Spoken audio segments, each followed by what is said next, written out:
Remember when we were at the coffee shop, one of the things that you said to me that impacted me is like people have uh, this trepidation about giving to them when they're begging for money.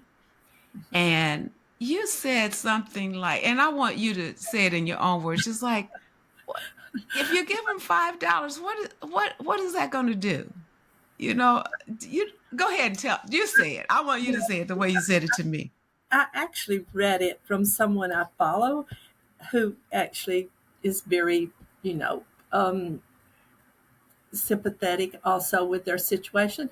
And he pointed out, so you give them $5. People are like, well, I know, and I know they say this. Even people who know will say, it's just encouraging them. It's just Yes. encourage them to do what? Eat.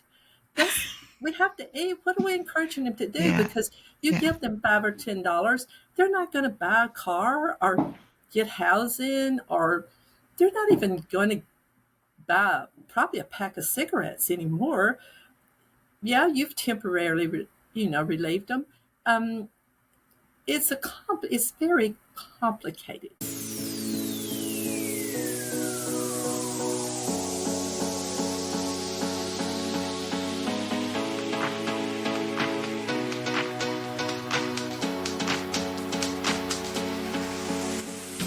Welcome to Get Real with Alexis Jones. On this podcast, we'll dive into real relationships with real people guided by the wisdom and perspective of some of the most seasoned voices in our community, our beloved seniors. Each week, we'll unpack the joys, challenges, and lessons learned about love, family, friendship, and everything in between. This is a space for heartfelt conversations, eye-opening truths, and powerful stories that will inspire and challenge the way you think about relationships. We're keeping it honest, unfiltered, and deeply meaningful. So settle in and let's get ready to get real. Let's jump in.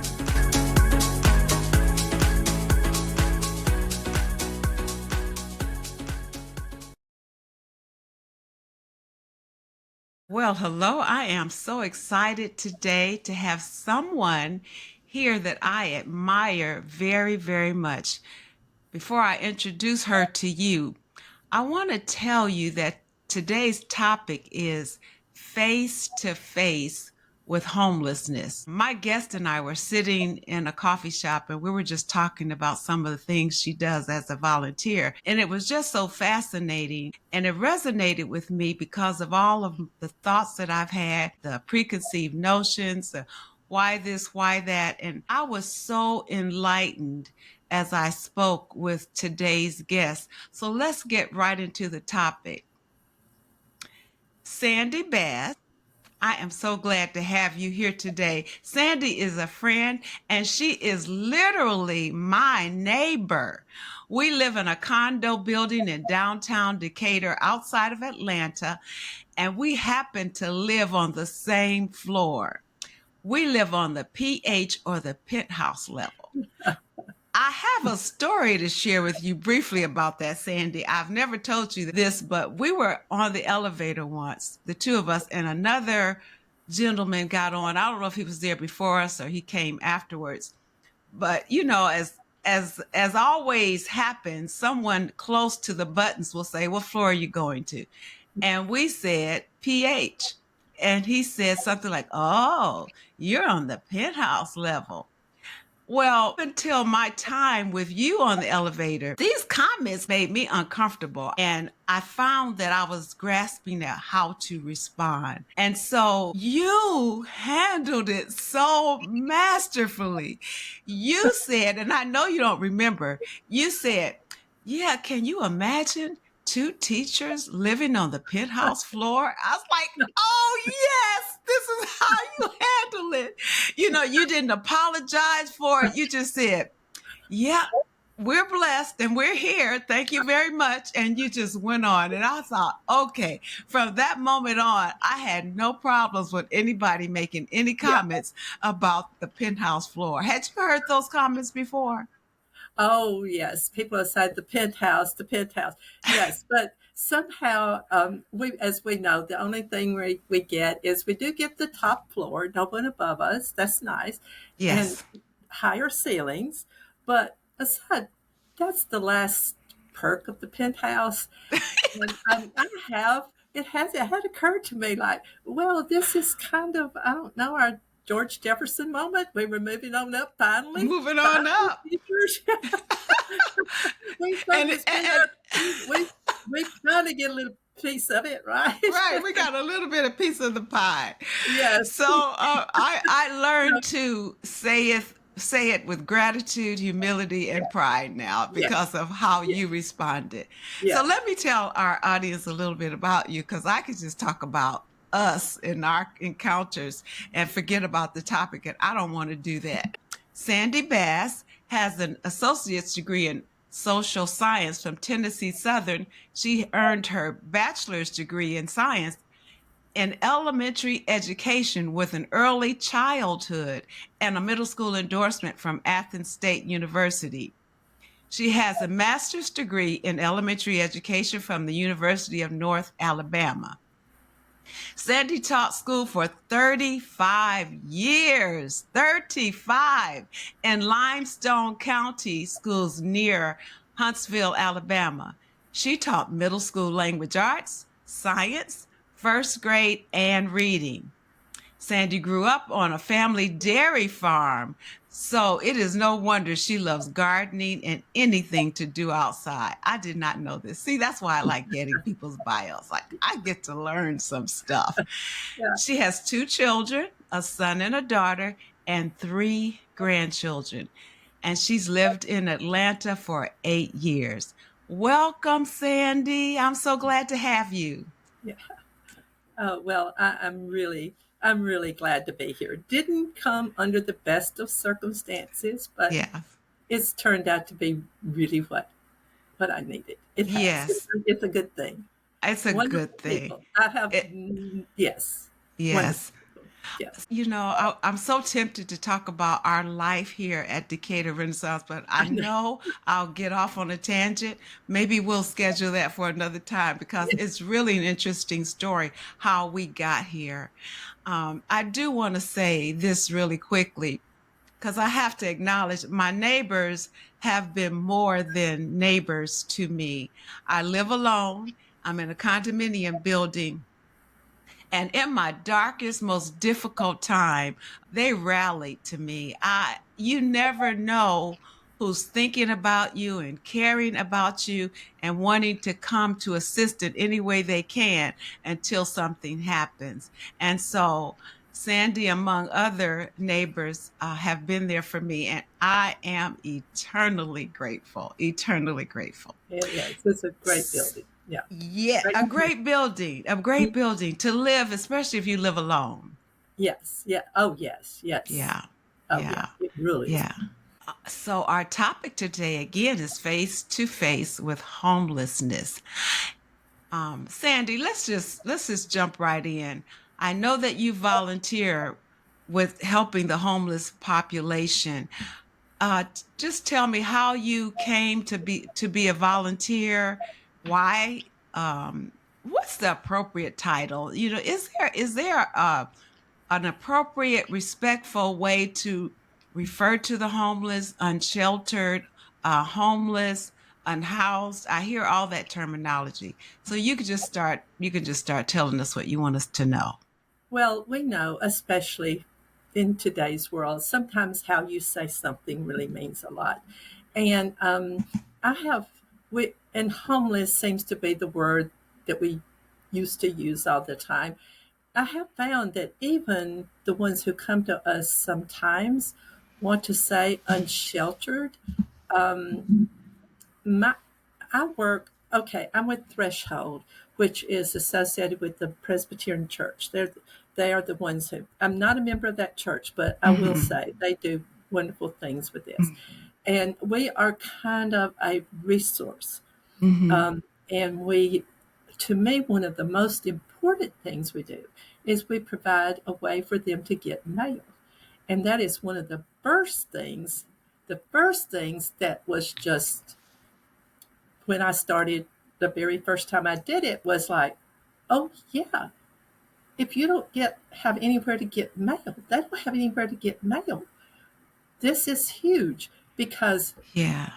even if they happen to qualify or get some sort of, help, or just staying in touch with people, or their bills, they get bills just like other people. And so to me, that's one of the Hmm. most important things. And that was the first thing that occurred to me. I I, never thought about that, Sandy. uh-huh. I mean, A neither did place where I. they can get Yeah. mail. Yeah. And I started with them about, I guess, about 6 years ago. My husband had just passed away.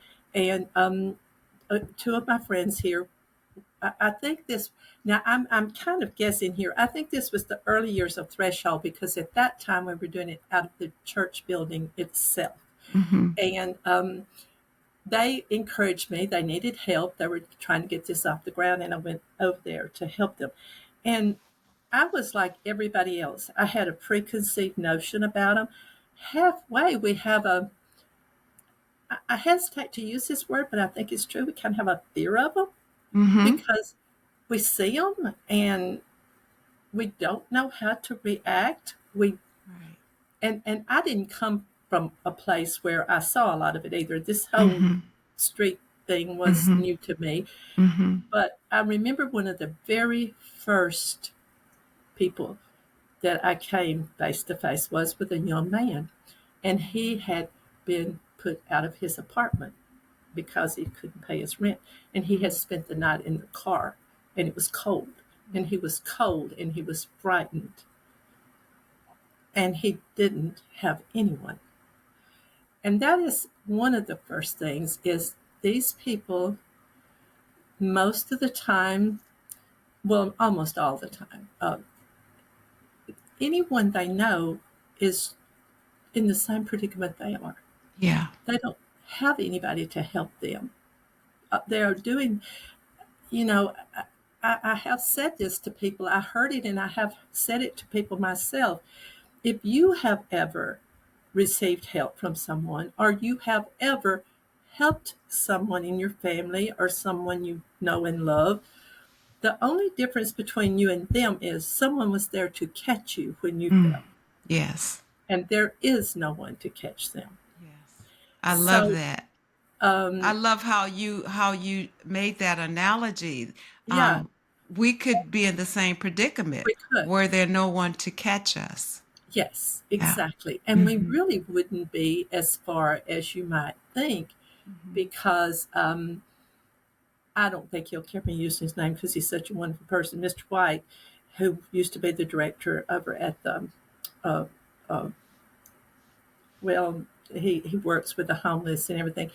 He he told me that he once befriended a former um, professor from Emory because he developed a mental illness and he didn't have any family, or he didn't have any family here, Hmm. and he lost his job because of his behavior, and he's on the street with Oh my nobody. goodness. And so he finally, after a, a, a good while of searching, he finally found someone, I think a brother somewhere, who Hmm. would help him. So we're not as far from it as we might think, us or No, some member of our family. absolutely. Yeah. Tell me about, and I want to talk some more about the homeless population because I you referred me to this book. I'm going to share it with our audience. It's called There Is No Place for Us. And the author is Brian Goldstone, Homeless, Working and Homeless in America. So when Sandy first referred me to this book, or this book to me, I started reading it and I decided I'd get the audiobook. And so I've been listening. I think I'm about halfway or more than halfway through it. But Sandy, and you told me, you tried to prepare me. The stories have been just gut wrenching. I have been enlightened. I understand in a way that I never understood before. Um, I want to ask you something, Walcott, because it's just a burning question or topic that's on my mind before I ask you about the organization you work for and how you're volunteering with.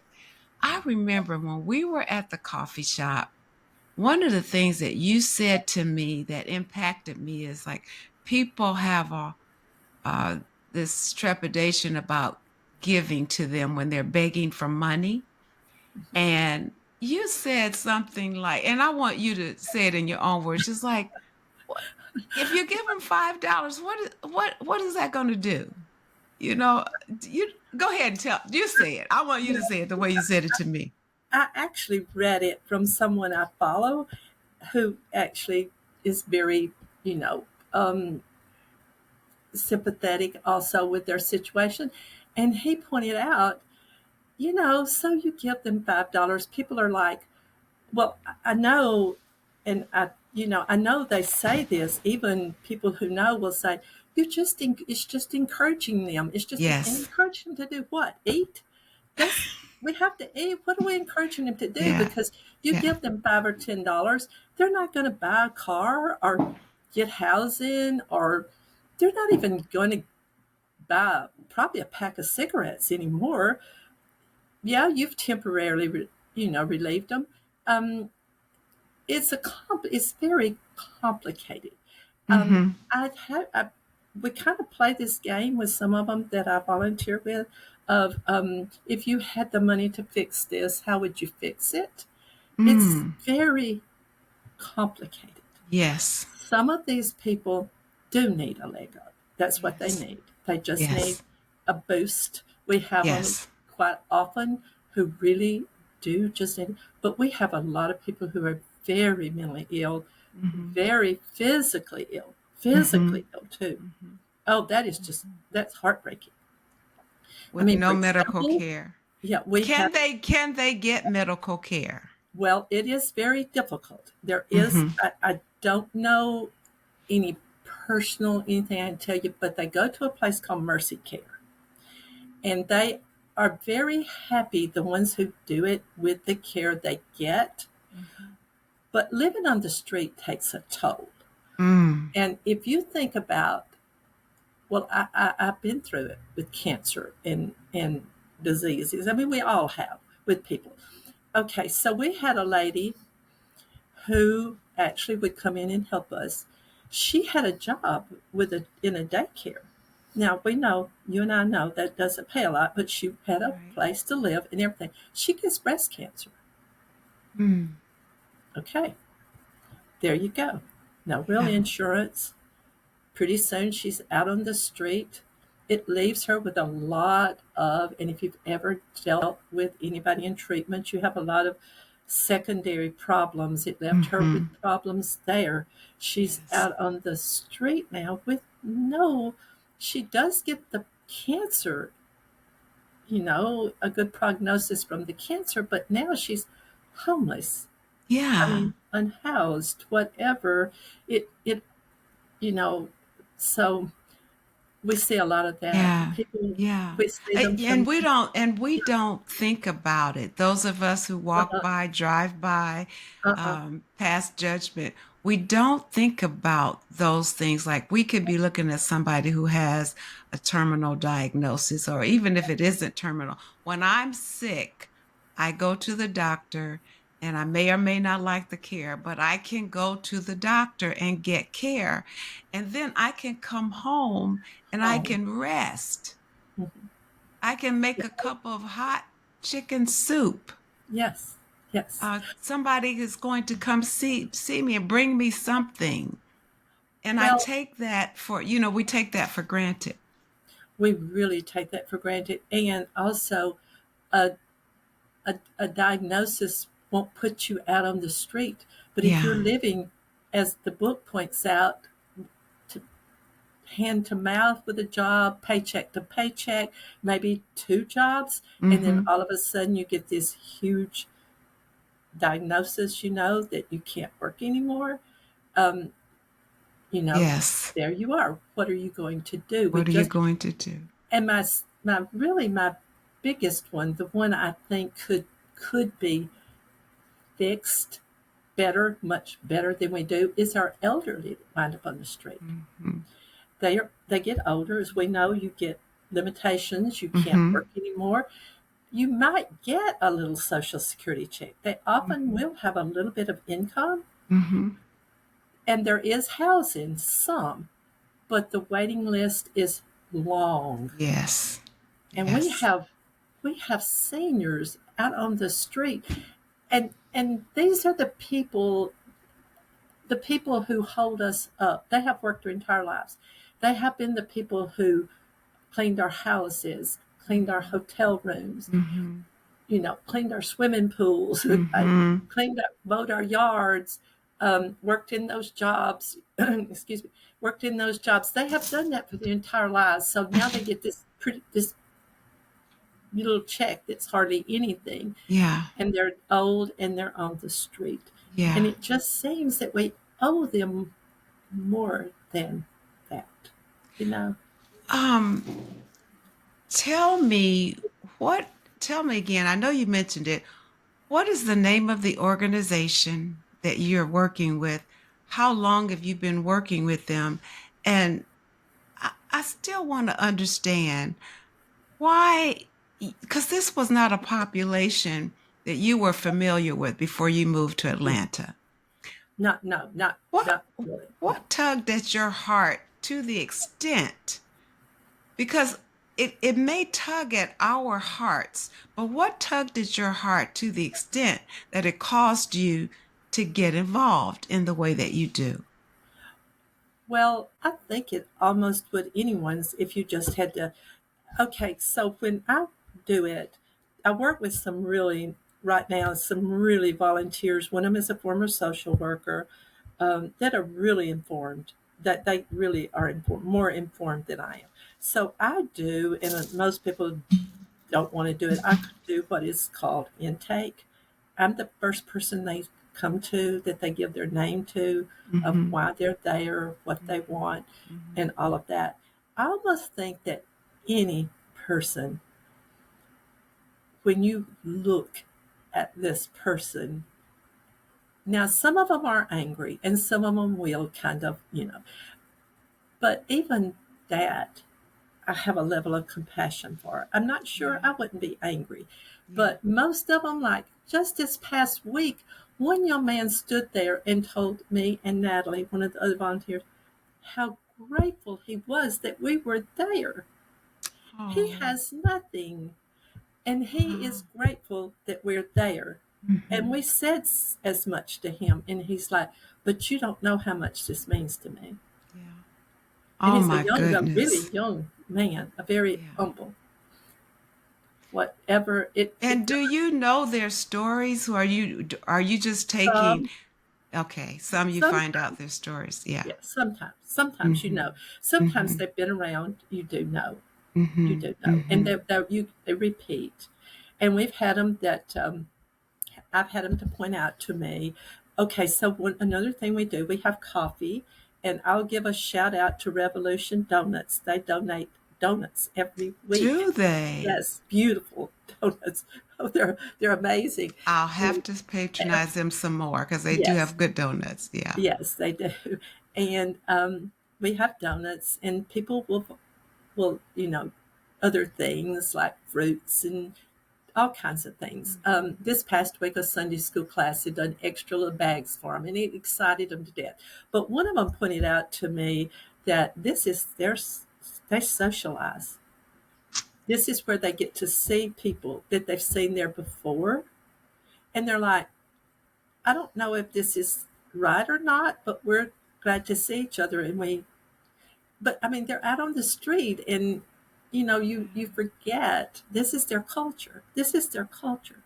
This is So a when they come to you now, they come to the church here near uh, us, the Presbyterian yeah, that church. they come to this right across the church to Sycamore House on Tuesday and Okay, the Thursdays. Yeah, Sycamore House. Yes, mhm, I know yeah. where you're talking. Uh-huh. So Okay, we're going to set up there now with all of our, our okay. resources. Yeah. And are they coming inside? Is there a waiting No, area? just well, Because I see most. them kind of lined up, and then there's an intake right at the entrance. hmm But some of them do come inside because we Okay. also do MARTA.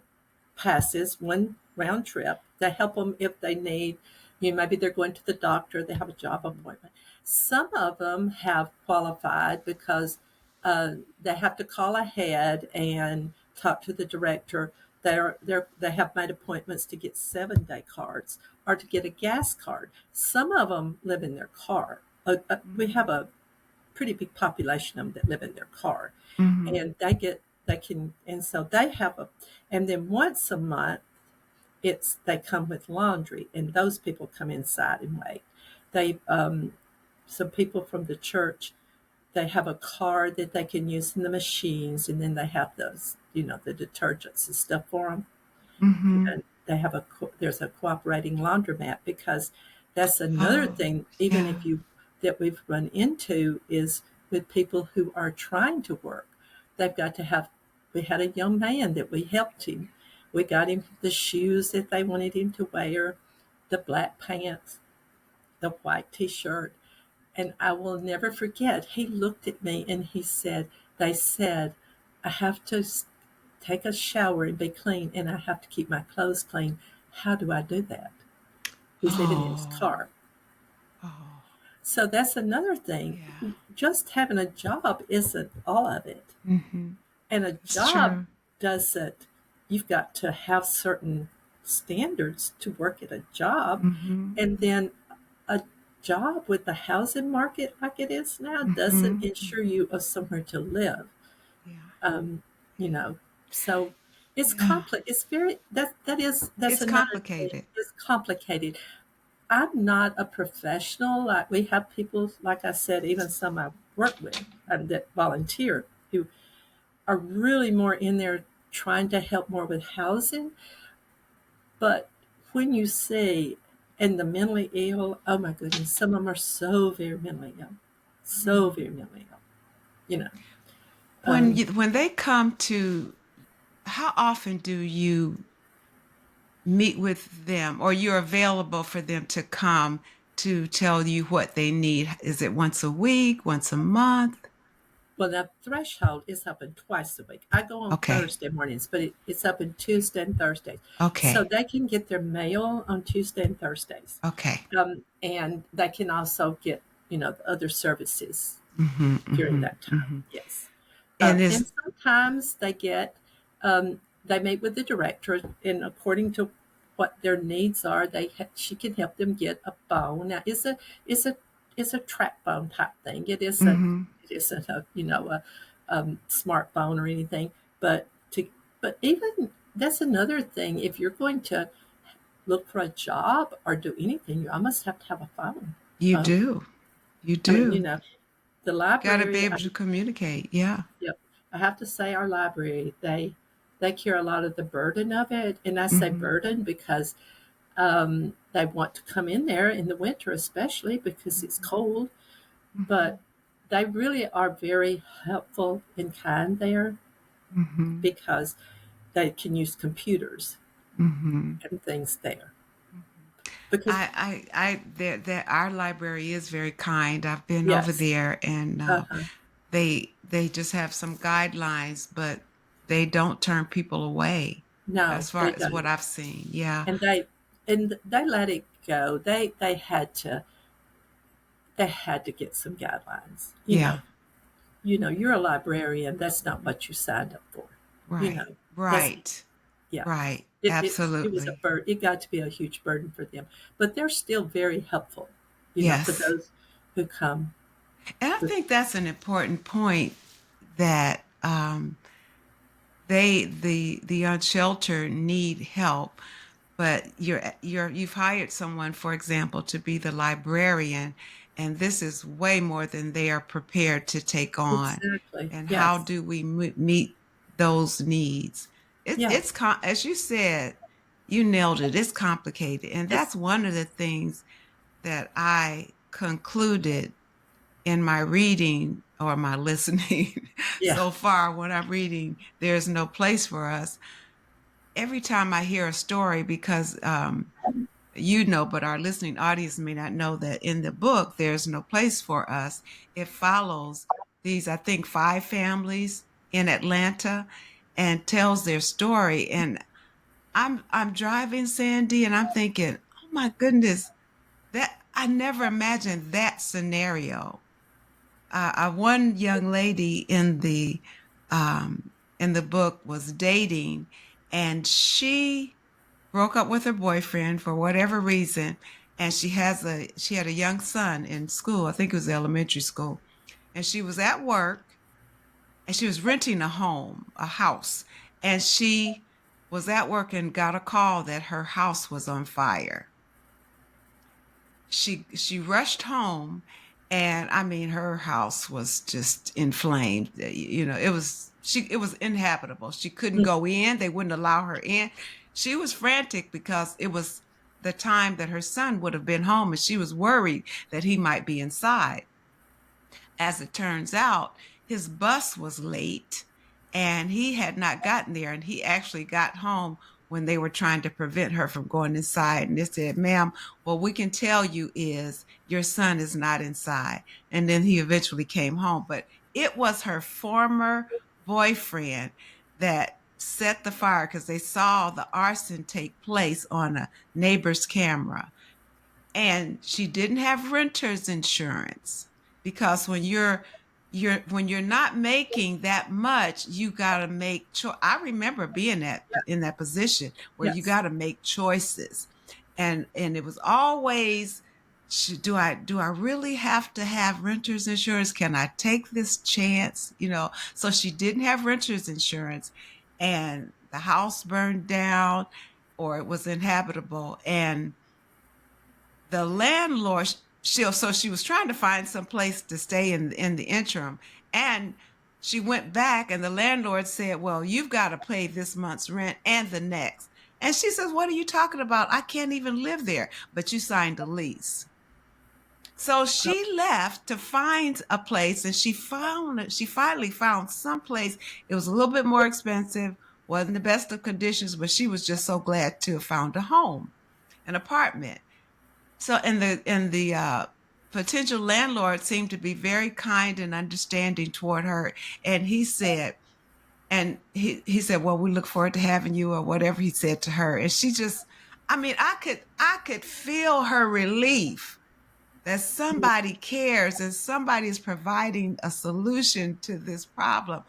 And so when she went back to do finalize things, the landlord said, I'm sorry, we won't be able to offer you the apartment because you have an eviction on your record. She says, what are you talking about? I've never been evicted. Well, the landlord of the place that had burned said, well, if you're not going to pay this rent and the next month's rent, we're going to give you an eviction notice. She couldn't live there. So, because of the landlord's action of the home that had been set fire, she couldn't move into this place. And then the story, of course, it just gets worse as she's trying to find a decent place for herself and her son. And I'm saying that to say that's just one of many, and you've read it, and you oh, never think, how did people get here? I know. Um, well, part of it as women, part of it is women, and this is heartbreaking for me. They show up with children, Yes. and these children are living in the back of vans and Mm-hmm. SUVs. Mm-hmm. Usually, the grandmother, Mm-hmm. they're trying to work, they're trying to do something, but when I question them about school, they aren't going to school. I have Yeah. one that I asked her, and she's like, well, I took him to school and they told him he would need his shots. I said, oh, she said, yes. I said, he doesn't have them. And she said, no, ma'am, we don't have them. And I said, but you could take them and get them. Um, I don't know where to go, she said. So Yeah. that brings me to another thing. As a fellow educator, we know those children we had. I don't even know how to say this without it sounding a little harsh, but the children who struggled, Mm-hmm. they didn't qualify for any special services, Yes. but they Yes. struggled. But they're Yes. out there. and Yes. they are being taken advantage of. She had two. She had a baby too. It had not had a Mm-hmm. shot, any of its Mm-hmm. shots either. And she said, and the school, I don't know where to send them to school because Mm-hmm. we move around. So Mm-hmm. you can't just park up if you're living in a vehicle. You can't just pull out here in this parking lot and park. I mean, they'll come and make you leave, Absolutely. and it, but we have books. We had someone who worked there before who wrote a grant, and we have books that we give to the children, and then we get donations to them. Mm-hmm. The children will just be starving for things like that. They will be so Wow. excited. Yeah. But I find myself doing things like we have little backpacks, putting things for different children in different backpacks, Mm-hmm. and thinking maybe she can keep them separated. But we had children. It was hard living in a house with Mm-hmm. children. It was hard. Absolutely. It was hard when you had a place and a Abs- way of feeding them. I right. can't even imagine. No. And One I would, story tells a woman living in an extended stay with a hot plate. You remember the hot plates oh that yeah. they would have? And you're right.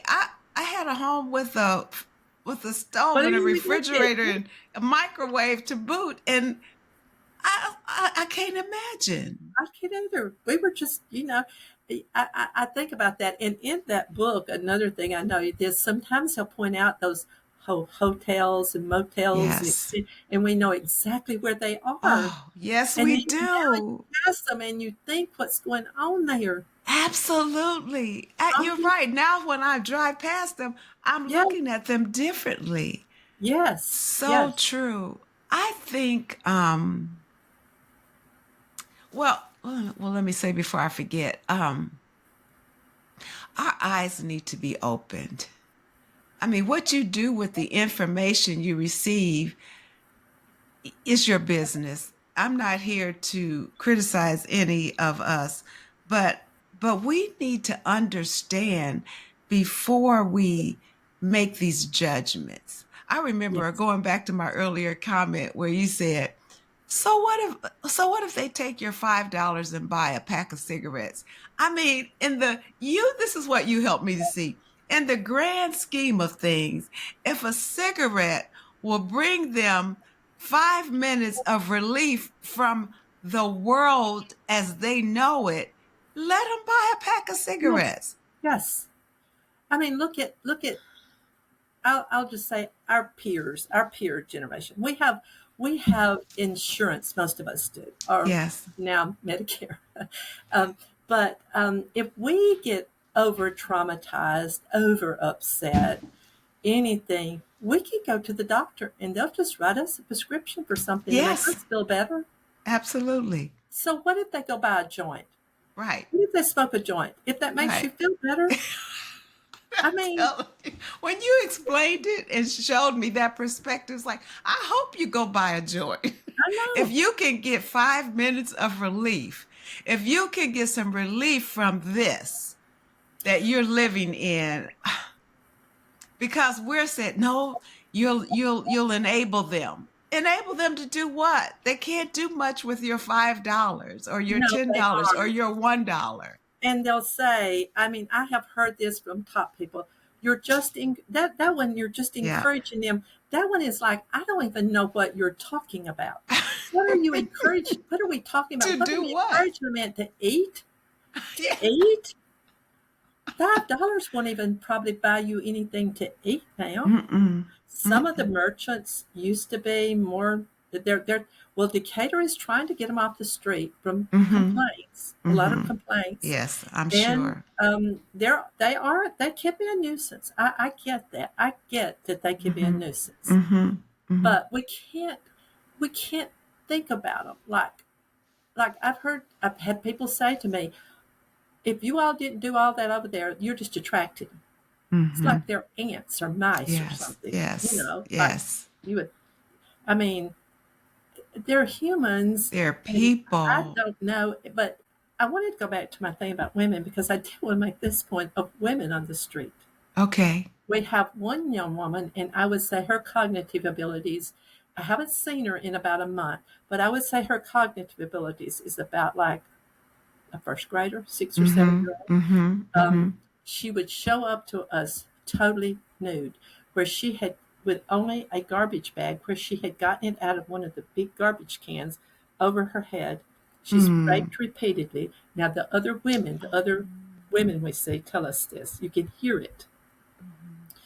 Um, when we called the police down the first time to talk to them, their question to the women who was telling us this, these are women who are also living on the street. Why don't you report it? And one of them said, I'm not going to report it. I'll be next. A woman out there is so vulnerable, Oh my so vulnerable. goodness. And so our director, she had already called somebody about this young woman. Mhm. And she said she won't stay. And I said, well, do you mind if I try? And she said, no, give it a try.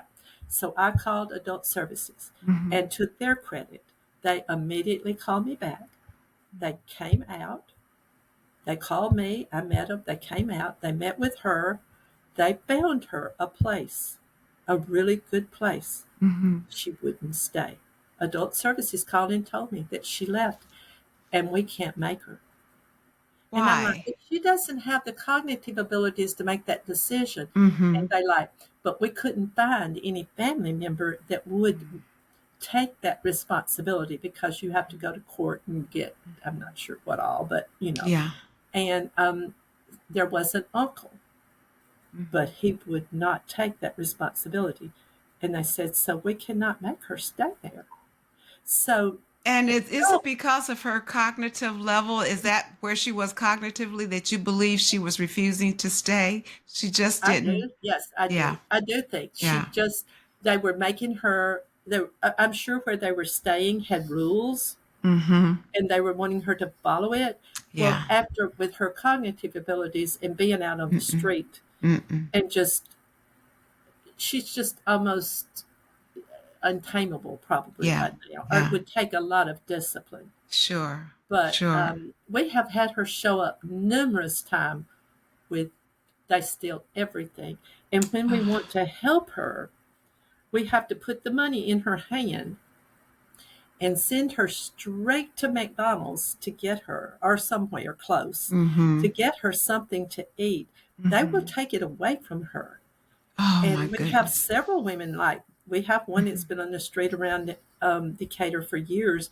And we had a lady, I know her, who bought her a wagon because they can't have their carts anymore. They can't have the grocery carts anymore. That's I a didn't know that. I did notice I have not seen them, yeah, but well, they can't that's have those. and she bought her one of the wagons, like they have now for people to Mhm. take to the beach and Mhm. stuff. And they stole it. They stole Mhm. it from her. She didn't have it. She didn't have it 2 days. Anything they get of any value, especially the women, they just take it away from them. I want to go back to the point you said because both of us were teachers. And so, we know what these students are like when they walk into our classrooms. The ones who are the higher Yeah. achievers, the ones who are who are at a level where they can get assistance. But then those are the ones who struggle and there's no help for them because they fall, as we used to say when I was in education, between the cracks. Yes. You're not a high achiever and you're not meeting the guidelines for this program, so there's Uh, no help for you. And what I hear you saying is a lot of those kids are the ones that are here it out is. here on I, the I streets. see that. You would Yeah. see it too. I don't know that everybody sees it, Mhm. but you know how their Mhm. decision making, their, Mhm. Yes. even some of those very bright kids that we have, they can figure it out. But here's what Yes. they want them to do, even for housing. They'll hand them something and they'll say, now you go over to the library and you log on here on the computer over here and you go on here and fill this out. Well, I ran into this last week. This lady had been doing it, and we just had this woman show up with a BA. The BA Mhm. sends people there also. Not, I don't know if it's every month, but they do. And she said she could be helpful. She wasn't doing that much. So I heard her talk to this young woman. She wasn't a veteran. And she helped her look it up. She had just done all everything right, but they had just put her file in a inactive file. Well, now you know the ones we're talking about, Mm-hmm. they don't know how to pursue all that. They don't, Absolutely. I don't know that I Absolutely. would know how to pursue all that, but they Mm-mm. certainly aren't even of the Mm-mm. curiosity to figure it out. Right, Yeah, right. They can't adequately it's advocate for themselves. They don't just, even have the background or the knowledge to know how to, even if they uh, had the courage to. and They just don't. yeah, and then a lot of them are very, we hear the success stories. Oh, they came from here and they went up Mhm. and did all this, and some of them have a talent, but some of them are very bright. Once they get a Mhm. job, they see the way to the top, but not everybody does that. Not everybody Yeah, has that ability. You know what I mean? Like I do. some of them I might start do. out dishwashing in a restaurant. The next thing you Mhm. know, they're out front doing, because they see in them the talent and they have that Mhm. talent to see what's going on and they can Mhm. figure it out. How Mhm. can I get to the top? But Mhm. not all of them have that, and they're Mhm. still falling through the cracks. To make it Yeah. the long story short, they're still falling through the cracks. Yeah, Yeah, they're still falling through the cracks. they are. Yeah. So, what I want you to respond to this. They're out there because they choose to be, or they're out there because they're lazy and they don't want to work. Well, we, I, we've got one that's was. Sometimes that's all they know. That's the only path they know. Mhm. Um, it's okay. So it's hard being on the street. It's hard. What people are saying they don't want to work and how they're surviving on the street is how they have taken a lot of intelligence and figured out how to work the system. But that's Mhm. hard too. If these Mhm. people could have been shown a different life, a, Mhm. you know, if they had a better start, if they had better Yeah. examples, better Yeah. education, better this, they probably wouldn't be there Mhm. because Mhm. it's not easy even swindling your way. It's not an easy way to make a Mhm. living. It's not Yeah. an easy way. It's Yeah. not right. And I actually saw this on our TV, on our nightly news, because they were touting success stories of a woman who had been in prison. And I think she was in prison for theft of some kind, maybe. And she was out and she was doing better. And well, I think it was some program. She had been the success of this program they were implementing. And she said, but what I want people to know, when you have no other options, things look different. Crime Yes. looks different. Yes. And then they interviewed another one and they Mhm. said, here's how we think. Yes, we can steal your car. We say Mhm. we steal your car. We don't get the value of that car. If your car is worth $30,000, we don't get $30,000. We send it to a chop shop, or maybe we stole it for somebody else and they might give us some money for it. We Mhm. don't get the value of your Mhm. car. Mhm.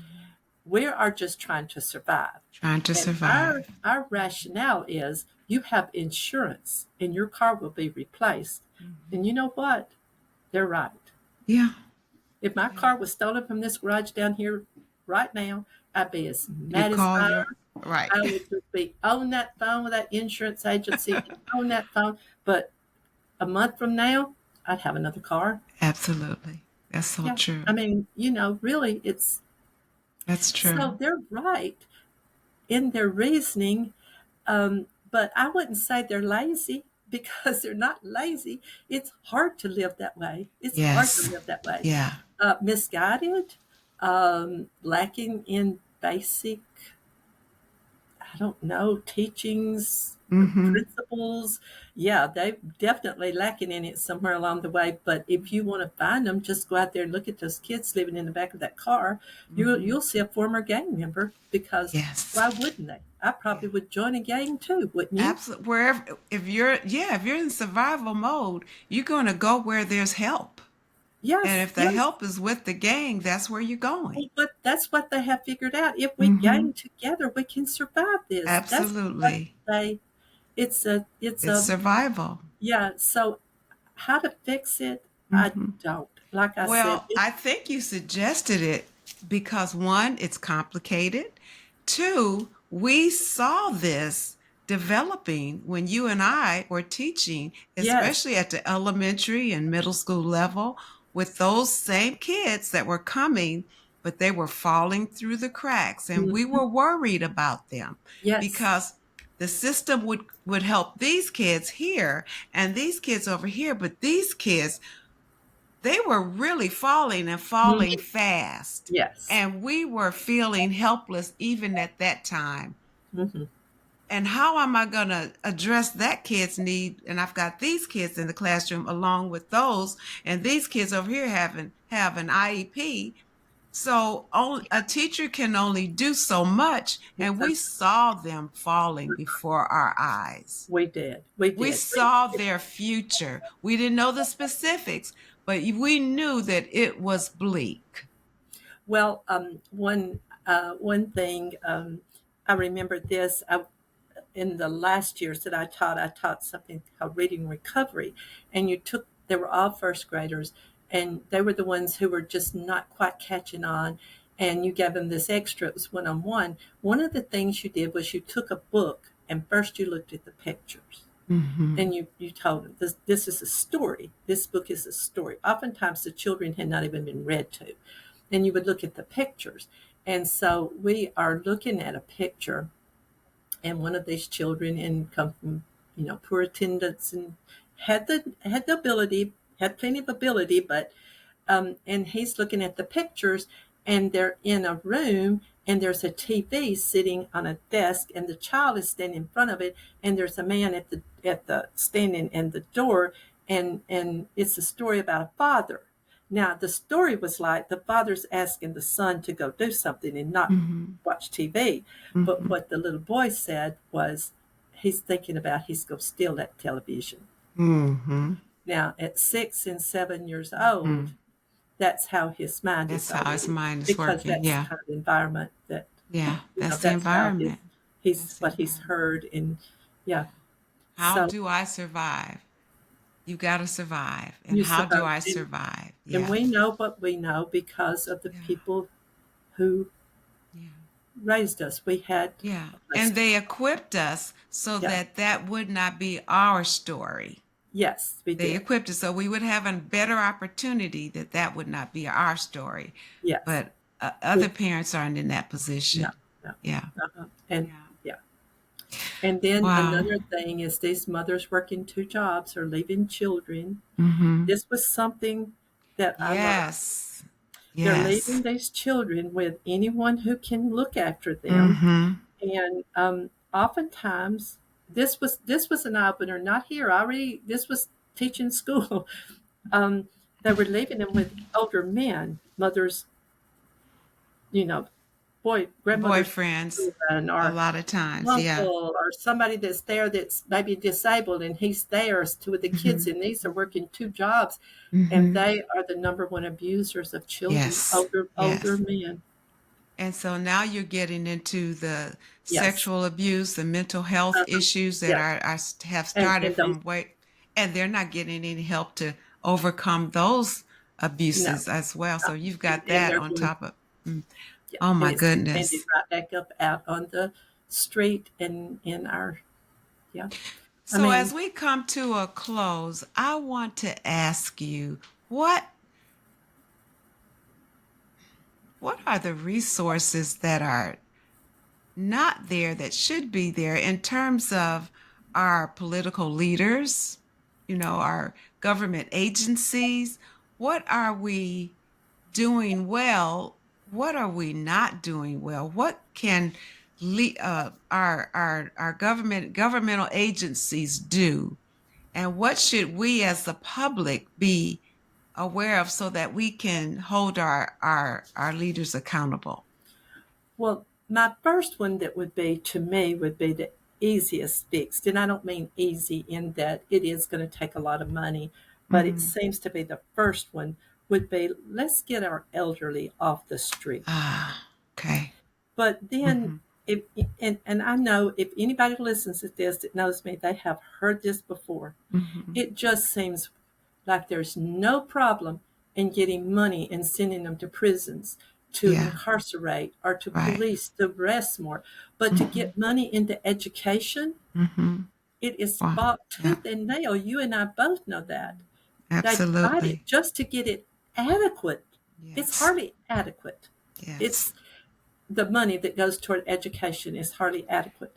And we That's spend where, so much to incarcerate them and so little to educate them. and when Mm-hmm. I worked with dyslexia in the last, children with dyslexia.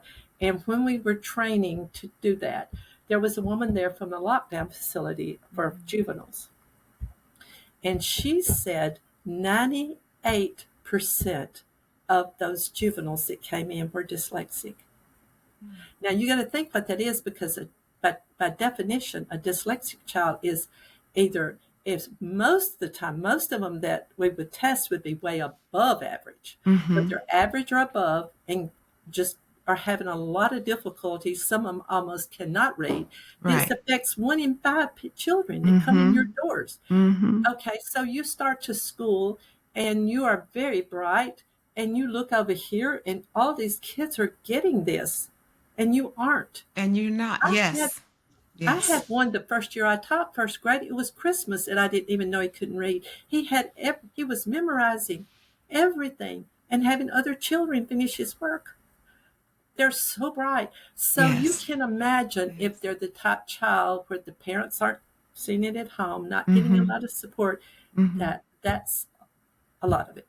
Yeah. That's a one big chunk Yeah, right there. because a lot of times in those environments, the Yeah, parent or parents are hoping that the school is taking care of that academic need, and they really don't even know that there's an issue because they're not helping kids no, with no, their homework. They're trying to put food on the food on table. the table. Right. You And told or as you said earlier, they're not there because you've got two jobs. You leave one job and then you're hoping that the person you've left your children with is reliable and won't hurt them.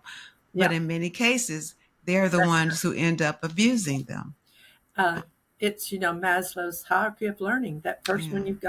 you got to be Yeah. safe, fed, and Yeah. and clothed Yeah. before you can do anything. Yeah. And so if if I if I had a magic wand, but how many times you probably had that little joke going on in your class, Yeah. right? Too. We used to say, Yeah. "Oh, let me get out my magic wand." Yes. Yes. So if I had a magic wand, that's where Yeah. I would start with The trying to get a elderly. better start for these people. Mm-hmm. Mm-hmm. Yes. I like that. I Yeah. like that. But I Well, do think one thing we could be done with our politicians, is we could get our elderly off the streets. okay. I I mean, like that. I think that's a good place to it start. I seems to really be do. a, Yeah. um, but we're, I don't know, sometimes I think we're focused on the wrong Wrong things. things. I Yeah. think so too. Yeah. Thank you for what you're doing. I mean, you really have gotten involved with your community and you're working with refugees. That's another conversation I hope that we can have. But Yeah. you're such a role model um, for someone who's giving back. There's a scripture in the Bible, to whom much is given, much is required. You are giving, you are giving so much of yourself to others, and it's inspiring. It really is, and it's convicting for those of us who just kind of want to squint our eyes so we don't see or don't fully understand. Because if you see, you're forced to do something. You have to make a decision that Yeah. I'm not getting involved or I need to do something. So I'm hoping that I know I've been enlightened. I'm going to finish my book. I want to hold It's it up. painful. Yeah. It's a very difficult read in some ways, but so enlightening. I am so glad that you recommended it to me because I want to know. I want all those questions that I've had to be answered. And I don't want to just make these rash judgments about people. We need to understand. We need to Well, take the time. yeah, I do think of all the things we're commanded is to not judge is probably one of the most important and Yes. the Yes. hardest though. The We're hardest. all We're quick guilty to of it. judge. We are quick to do it. We're all guilty of it. Yeah, But yeah. I think I saw a little. I read a lot, and one of them was, "We just see their actions. We don't see the choices they had." Yeah. And so Um, I always say it like this, and to really anybody that we make these judgments, but we don't know their story. No, no. We only We see don't know their we don't story. know what they had to how Mhm. they got there. And we Mhm. might not have and I try to remind myself of that. It's easier well, no, it's not easy. We're just quick to do it, but that I might not have even done as well as they did, Yes. given their circumstances. I think you're right. I think I don't see how I would have done as well. Mhm. I just don't. And I'm thankful that I'm not on the street, but we have to care about those that are and other people that are in these situations that we think they choose to be in just because they want to. Yeah. And we like you and I have both said, like we both said, we don't know their story. So No. thank you, Sandy, for Yeah. I've been looking forward to this conversation, and I'm looking forward to others with you. And thank you so much. And Well, thanks to my listening audience. Um, please join us again. And if you enjoyed this podcast, Face to Face with Homelessness, please like, subscribe, and make a comment. We'd like to hear from you. What are your thoughts about what we've talked about? And what do you think we can do, we should be doing? And have you been enlightened in any way? Let us know. We'd like to hear from you. But thank you again, Sandy. you're welcome. I All enjoyed it. right. Thank you. All You right. too. Enjoyed having you. Bye, everybody.